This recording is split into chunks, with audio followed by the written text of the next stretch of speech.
Déco dans le présent pour mieux construire l'avenir. La chronique d'Interentreprise avec Francette Florimond. Bonjour, j'espère que vous allez bien.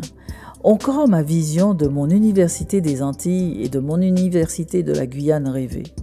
Mon université des Antilles et mon université de la Guyane rêvée s'intéressent aux atteintes à l'environnement en pays ou d'outre-mer.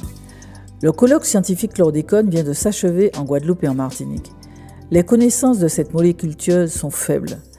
Les chercheurs viennent juste de découvrir qu'outre la prostate et l'estomac, le chlordécone attaque aussi le cerveau, d'où le développement massif de maladies d'Alzheimer dans nos régions.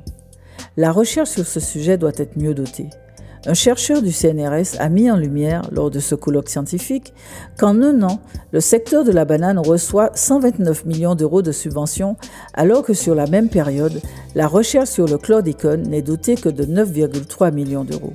En 20 ans, de 2008 à 2027, le différentiel est encore plus saisissant. 2,6 milliards d'euros de subventions au secteur de la banane contre 186 millions d'euros pour la recherche pour accroître les connaissances et pour trouver des solutions face à cette molécule tueuse. Selon le principe pollueur-payeur, un fonds d'au moins 500 millions d'euros devrait être créé, abondé par les pollueurs qu'est le secteur de la banane. L'économie, le droit, les sciences humaines doivent aussi apporter leur contribution pour mieux comprendre cette pollution massive. Lors de ce colloque scientifique, une juriste guadeloupéenne a fait une démonstration éblouissante de clarté. Les Martiniquais et les Guadeloupéens ne sont pas des victimes, mais des personnes ayant subi un dommage du fait de cette pollution généralisée. Un dommage appelle réparation en termes de droit.